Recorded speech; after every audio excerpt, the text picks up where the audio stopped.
महाराष्ट्र में शिंदे और उद्धव ठाकरे के बीच तकरार अब जंग में बदलती जा रही है। बीते दिन दशहरे के मौके पर दोनों की रैलियां दिखी, जहां उद्धव को एक करारा झटका लगा। महाराष्ट्र के सीएम एकनाथ शिंदे ने दशहरा उत्सव पर अपना पूरा दम दिखाने की कोशिश की, जिसमें उद्धव ठाकरे के बड़े भाई जयदेव ठाकरे, उनकी पत्नी और बेटा उनके साथ दिखे। ये बात अब आम हो गई है कि महाराष्ट्र में शिवसेना दो धड़ों में बट गई है। उद्धव ठाकरे को पटकनी देकर एकनाथ शिंदे ने बीजेपी के साथ सरकार बना ली थी और अब शिवसेना पर भी दावा कर दिया है। असली शिवसेना किसकी होगी, इसका फैसला चुनाव आयोग को करना है, लेकिन इससे पहले दशहरा के दिन एकनाथ और उद्धव ठाकरे दोनों ही दलों ने अपनी ताकत दिखाने में पूरी ताकत झोंक दी। रैली के जरिए दोनों गुट ने अपनी ताकत दिखाने की कोशिश की। जयदेव ठाकरे ने कहा कि एकनाथ शिंदे हमेशा से मेरे फेवरेट रहे हैं।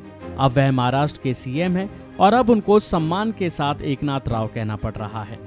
जयदेव ठाकरे ने वंचित, दलित और किसानों के लिए अच्छा काम करने के लिए शिंदे की तारीफ की। उन्होंने कहा कि किसान सबसे मेहनती लोग हैं, लेकिन किसानों को किसान कहकर तंग किया जाता है। उनको किसान न कहकर लाभकारी कहा जाना चाहिए। एकनाथ शिंदे भी उन्हीं लोगों में से हैं जो कि अपनों के लिए काम कर रहे हैं।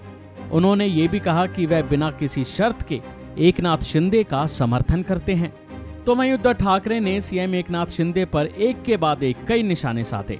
उन्होंने कहा कि शिंदे दूसरों के पिता का नाम चुराते हैं, दम है तो अपने पिता का नाम इस्तेमाल करके चुनाव लड़ें। वो शिवसेना प्रमुख बनने लायक नहीं है। रैली में बोलते हुए उद्धव ठाकरे ने कहा कि गद्दारों को गद्दार ही कहा जाएगा। ये बात सभी को पता होनी चाहिए कि शिवसेना की गद्दी मेरे शिव सैनिकों की है। जनता कभी भी कटप्पा को माफ नहीं करने वाली है। बीजेपी ने सही नहीं किया, उसने भी धोखा देने का काम किया। उद्धव ने शिंदे पर बड़ा बयान देते हुए कहा कि ये लोग शिवसेना का नाम चुराने की कोशिश कर रहे हैं, लेकिन ये लोग सिर्फ कुछ समय के लिए ही कुर्सी पर रहने वाले हैं। इनका कोई भविष्य नहीं है। मैं हिंदू हूँ, किसी को भी डरने की जरूरत नहीं है, झुकने की जरूरत नहीं है।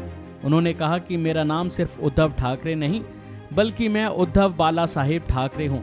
मुझे बीजेपी वालों से हिंदुत्व का पाठ पढ़ने की जरूरत नहीं है।